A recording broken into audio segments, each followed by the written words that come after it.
கர்த்தருடைய பரிசு நாமத்துக்கு ஸ்தோத்திரம். கர்த்தர் என்னை இந்த இடத்துல சாட்சியை நிறுத்தினதற்காக என் தேவனை நன்றியோடு துதிக்கிறேன், ஸ்தோத்தரிக்கிறேன். கடந்த மார்ச் மாதம் 26ஆம் தேதி வாகனத்தில் நான் போகும்போது காலில் ஒரு சின்ன தட்டுப்பட்டு ஹாஸ்பிட்டல் போனேன்.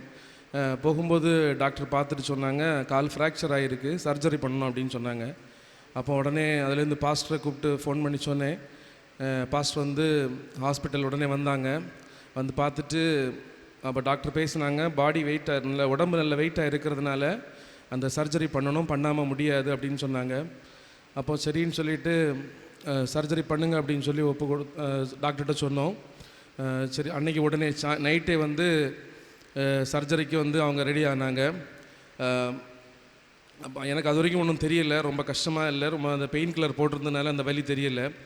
அப்புறம் உள்ளே வந்து சர்ஜரி பண்ணுறதுக்கு உள்ளே கூட்டிகிட்டு போனாங்க, அங்கே படுக்க வச்சுருந்தாங்க.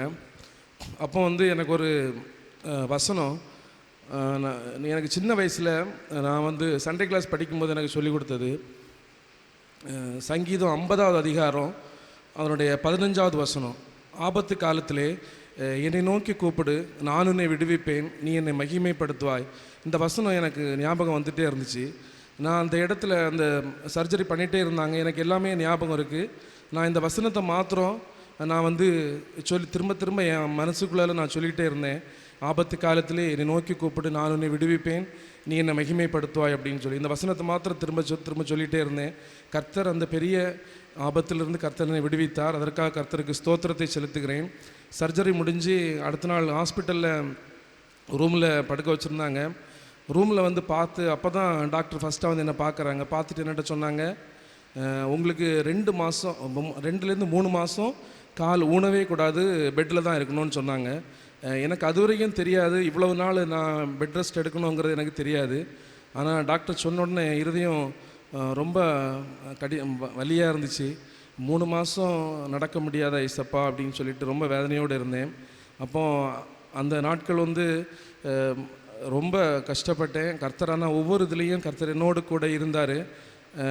மாவு கெட்டு போட்டிருக்கோம் காலில், ஆனால் கால் நல்ல வலி இருந்துகிட்டே இருக்கும். உள்ளால இருந்து ஒரு நரம்பு பிடிச்சி இழுத்த மாதிரி இழுக்கும்.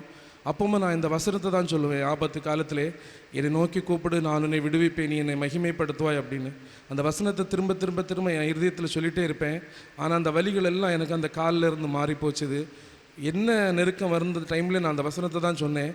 கர்த்தர் எனக்கு அந்த இதிலேருந்து எனக்கு சீக்கிரமான விடுதலை எனக்கு தருவார். ஆனால் டாக்டர் சொன்னாங்க 3 மாதம் ஆகும் நடக்கிறதுக்கு அப்படின்னு சொன்னாங்க. அந்த 2 மாதத்தில் அந்த எக்ஸ்ரே ஸ்கேன் எல்லாம் பார்த்துட்டு நீங்கள் காலை ஊனலாம் அப்படின்னு சொன்னாங்க. ஆனால் 2 மாதத்துலேயே கர்த்தர் எனக்கு காலை ஊனும்படியாக கர்த்தர் கிருபை செய்தார், நடக்கும்படியாக கர்த்தர் கிருபை செய்தார். அதற்காக என் தேவாதி தேவனை நன்றியோடு துதிக்கிறேன், ஸ்தோத்தரிக்கிறேன். நான் இந்த இக்கட்டான நிலைமையில் எனக்கு அநேக தேவ பிள்ளைகள் வந்து எனக்கு உதவி செய்தாங்க, எனக்கு ப்ரேயர் பண்ணாங்க. ஒவ்வொரு பிள்ளைகளுக்காக நான் கர்த்தருக்கு ஸ்தோத்திரத்தை செலுத்துகிறேன். அப்படி இருக்கும்போது கால் மெதுவாக தான் எனக்கு நடக்க முடியும். 2 மாதம் முடிஞ்சிருந்து மனைவிக்கு திடீர்னு ஒரு மூச்சு முட்டு மாதிரி வந்து கஷ்டப்பட்டு ஹாஸ்பிட்டல் போனோம். அப்போ அதுலேயும் ஒரு இக்கட்டான ஒரு இதை சொன்னாங்க. அதுலேயும் நான் ஜோம் பண்ணேன், ஏசப்பா இந்த இக்கட்டான நிலைமையில் எனக்கு ஆபத்தாக இருக்குது, ஏசப்பா எனக்கு விடுதலையை தாங்க அப்படின்னு.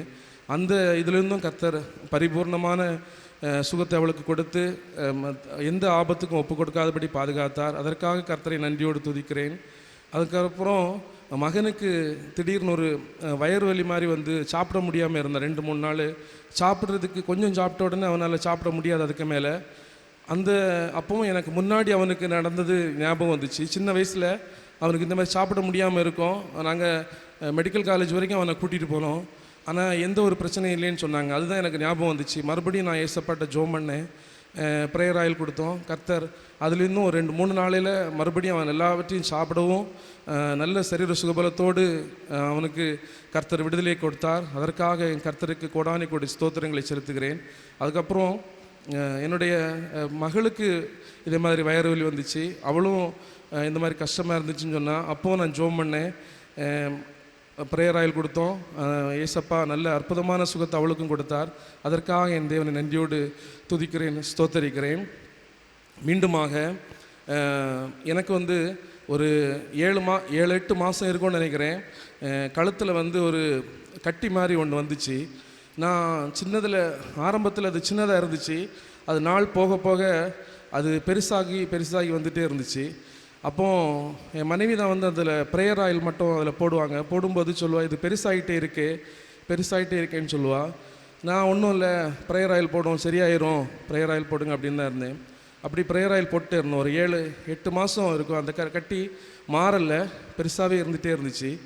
நான் ஏசப்பா அதை மாற்றித்தாங்க ஆண்டவரே, உங்கள் நாமத்தை மகிமைப்படுத்தும் ஏசப்பான்னு சொல்லிகிட்டே ஜெபம் பண்ணிகிட்டே இருந்தேன். கடந்த வாரத்தில் வந்து ஏசப்பா ஒரு நாள் சாயங்காலம் அந்த கட்டியை நான் கை வச்சு பார்த்தேன். அது லேசாக இதான மாதிரி இருந்துச்சு. நான் அப்படி அந்த கட்டி இருந்த இடத்த அப்படி லேசாக பிதுக்கி விட்டேன். அதுலேருந்து சீழாக வெளியே வந்துச்சு. அது இப்போ அந்த கட்டி இருந்த இடம் தெரியாதபடிக்கு ஏசப்பா அந்த கட்டி அப்படியே மாற்றி போட்டாங்க. ப்ரேயர் ஆயிலில் மட்டும்தான் போட்டேன். ஏசப்பா அற்புதமான சுகத்தை எனக்கு தந்தாங்க. சுகத்தை தந்த தேவாதி தேவனுக்கு கோடான கோடி ஸ்தோத்திரங்களை செலுத்துகிறேன். அதேபோல் எங்களுக்காக ஜெபித்து கொண்டிருக்கிற பாஸ்டர் குடும்பத்திற்கும் நன்றியை செலுத்தி என் சாட்சியை முடிக்கிறேன்.